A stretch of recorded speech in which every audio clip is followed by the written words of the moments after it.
चलिए आज के इस वीडियो में हम समझते हैं कि मानहानि एफआईआर क्या होती है और यह किन व्यक्तियों पर की जाती है और इससे कैसे बचा जा सकता है।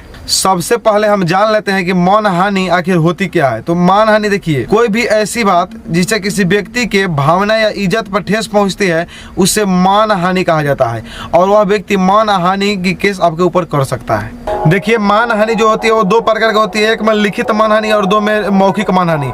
लिखित मानहानि उसे कहते हैं जो किसी भी व्यक्ति के द्वारा लिखित रूप से दिया जाता है। और मान लिया कोई हम ऐसा आर्टिकल छाप दिया, ऐसा कोई चीज लिख दिया जिससे किसी व्यक्ति को ठेस पहुंच गया तो उसे हम लिखित डिफेमेशन बोलते हैं। और मौखिक डिफेमेशन यानी मौखिक जो मानहानि होता है वो ऐसा मानहानि होता है जो किसी व्यक्ति के द्वारा बोली गई बात से होती है। मान लिया कोई हम बात किसी व्यक्ति को बोल दे जिससे उसकी भावना या इज्जत को ठेस पहुंची तो वो हो गया मौखिक डिफेमेशन।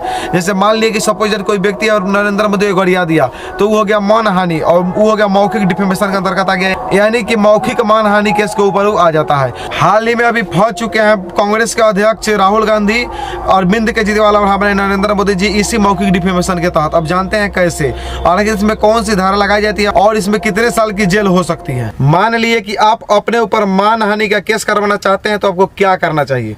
देखिए, कोई भी व्यक्ति जा रहा हो उसको पकड़ करके कस के गरिया दीजिए। वो आदमी जाएगा आपके ऊपर और सीआरपीसी की धारा 499 के तहत आपके ऊपर वो एफआईआर कर देगा, जिसमें स्पष्ट बताएगा कि वो हमको मौखिक डिफेमेशन किया है। इसका मतलब कि मौखिक रूप से हमको गाली दिया है। देखिए, मौखिक का मतलब होता है मुंह से बोल दिया है, यानी उसको गरिया दिया तो वो आपको जा करके वहाँ पे केस कर देगा और सीआरपीसी की धारा 500 के तहत आपको सजा मिल जाएगी। और सजा जानते हैं कितने दिन का मिलेगी? 2 साल की सजा और जुर्माना भी लग सकती है, या दोनों लगाई जाएगी आपके ऊपर। 2 साल का सजा भी हो जाएगा और जुर्माना भी हो जाएगा, वो आप आगा जाइएगा वहीं। चलिए एक उदाहरण के माध्यम से आपको हम समझा देते हैं। मान लिया दुगो लड़का है, दोनों में अभी खूब दोस्ती है, गहरा दोस्ती है दोनों में। अभी दोनों में दोस्ती है तो क्या किया कि इसको गाली दे दिया, तो अभी तो दोस्ती है तो कोई दिक्कत नहीं है, और गाली दिया तब ये वीडियो रिकॉर्डिंग कर लिया कि हमको गरियाया है। लेकिन ये दोनों को अभी दोस्ती है तो एफआईआर नहीं करेगा। लेकिन 10 साल बाद मान लिए बबली के चलते दोनों का झगड़ा हो गया, तो 10 साल बाद में क्या करेगा? ये व्यक्ति बोलेगा, ये लड़का उसको गाली दिया था तो वो लड़का अब इसको बोलेगा 10 साल बाद में जब दोस्ती टूट जाएगी तो कि ना तू हमको गाली दिया था तो हम तुम्हारे ऊपर एफआईआर करेंगे। तो 10 साल बाद भी जाकर के इसके ऊपर डिफेमेशन का केस लगा सकता है, यानी मानहानि का दावा कर सकता है और मानहानि का केस वहाँ पर लगा सकता है सीआरपीसी की धारा 499 के तहत। इसी का जीता जागता उदाहरण अभी अपने राहुल गांधी, अरविंद केजरीवाल और नरेंद्र मोदी हो चुके हैं। चलिए अब जान लेते हैं कि राहुल गांधी के ऊपर एफआईआर क्यों की गई, यानी मानहानि का जो दावा था वो क्यों किया गया। तो चलिए हम बताते हैं। देखिए, एक बार की बात है, राहुल गांधी कर्नाटक में अपनी लोकसभा चुनावी प्रचार के लिए गए हुए थे और बात यह 11 अप्रैल 2019 की है। वहाँ पे भाषण दे ही रहे थे तब तक उनके अचानक कोई बात याद आया और बोल रहे कि हाँ, एक बात मैं आपको बताना चाहता हूँ। उन्होंने स्पष्ट रूप से कहा कि देखिए, जितने भी चोर हैं उनके सरनेम मोदी के हैं, जैसे ललित मोदी, नीरव मोदी, हमारे नरेंद्र मोदी भी अब हो चुके हैं। उन्होंने कहा था, जिस पर 13 अप्रैल 2019 को पूर्णेश मोदी, जो बीजेपी के ही व्यक्ति हैं कोई, वो पूर्णेश मोदी ने जाकर उनके ऊपर एफआईआर कर दी और मानहानि का उन्होंने दावा किया कि हमारे ऊपर ठेस पहुंचा, हमारे भावना को ठेस पहुंचा। हालांकि उन्होंने गलत नहीं बोला था, क्योंकि उन्होंने कहा था कि सभी जो चोर होते हैं वो मोदी ही के होते हैं।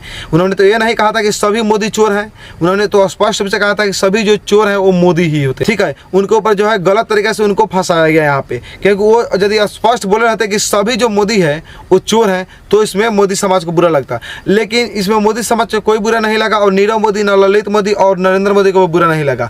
जबकि एक छोटा सा व्यक्ति जो पूर्णेश मोदी था उनको बुरा लग गया। उन्होंने जाकर के 13 अप्रैल 2019 को सूरत की अदालत में उन्होंने केस कर दिया। राहुल गांधी को कई बार सूरत के कोर्ट में उनको पेश होना पड़ा और कई बार पेश होने के बाद भी दोषी साबित नहीं हुए। लेकिन हाल फिलहाल 23 मार्च 2023 को उन्हें कोर्ट ने दोषी करार साबित कर दिया है। हालांकि ऐसी घटना कोई राहुल गांधी के साथ ही नहीं घटा, बल्कि ये दिल्ली के सीएम अरविंद केजरीवाल के साथ भी यही हुआ है। क्योंकि अरविंद केजरीवाल ने पीएम जो नरेंद्र मोदी है, नरेंद्र मोदी, इनसे उन्होंने डिग्री की मांगी, कहा कि हमारे नरेंद्र मोदी जो है पढ़े लिखे नहीं है।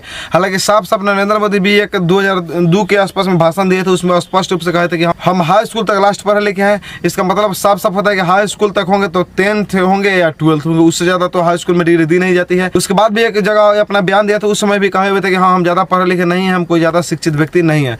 हालांकि अब उन पर सवाल उठता है कि नहीं, हम पढ़े लिखे हैं और अमित शाह और अरुण जेटली दिखाते हैं उनका प्रूफ कि हाँ, इन्होंने MA किया है पॉलिटिकल साइंस से और बीए भी इन्होंने फाइनल किया। जबकि नरेंद्र मोदी कहते हैं कि हम बिल्कुल जीरो पढ़े लिखे हैं, हाई स्कूल तक ही पढ़े, उससे ज़्यादा हमको जानकारी नहीं है। तो बात साफ से जाहिर होती है, जब वो अपने आप शब्दों में बयां करते हैं अपनी जीवनी, तो कोई भी बात यही बोलेगा। तो इसमें अरविंद केजरीवाल की कोई गलती नहीं है। उन्होंने सिर्फ कहा कि यदि हमारे प्रधानमंत्री जी आप पढ़े लिखे हैं तो हमें डिग्री दिखाइए। हालांकि कोई भी पूछ सकता है, मान लीजिए हमारे देश के प्रधानमंत्री है तो उनसे कोई भी सवाल कर सकता है, या कोई भी अपने प्रधानमंत्री के बारे में डिग्री की जांच कर सकता है कि आप कितना एजुकेटेड हैं, ताकि आप एजुकेटेड नहीं होंगे तो देश का क्या विकास करेंगे। इनसे पूछा गया तो इन्होंने क्या कर दिया कि उनके ऊपर एफआईआर कर दिया मानहानि का दावा, और बीजेपी ने उनके ऊपर एफआईआर कर दिया जिसमें सुप्रीम कोर्ट ने 25,000 रुपये जुर्माना के तौर पर अरविंद केजरीवाल से लिया, और अरविंद केजरीवाल को देना पड़ा क्योंकि इन लोगों का तो शासन चलता है, राजतंत्र। ये बीजेपी वाले मिल करके तो सबको फंसा दिया। लेकिन ऐसा बात देखिए, गांव में कहानी कहा जाता है कि यदि आप दूसरे के लिए काट बिछाते हैं तो वो काट पहले आपको ही हल जाता है। ठीक है, सेम यही कहानी वही इनके साथ अभी तक ये सब लोगों को फंसा रहे थे मानहानि की दावा करके।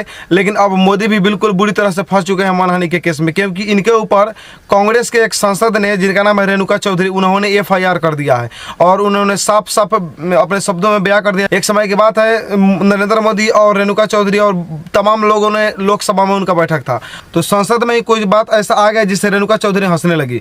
तो नरेंद्र मोदी ने उनके तरफ कमेंट करते हुए बोला कि आज कितने दिन बाद में हम सुपर्णरेखा जैसी हंसी सुने हैं, जिनसे रेणुका चौधरी को बहुत बुरा लगा। उन्होंने जाकर के अभी हाल फिलहाल में एफआईआर किए हैं, जिनके चलते अभी नरेंद्र मोदी भी जेल जा सकते हैं। यदि हमारी वीडियो अच्छी लगे तो हमारे चैनल को सब्सक्राइब कीजिएगा और वीडियो को शेयर कर दीजिएगा।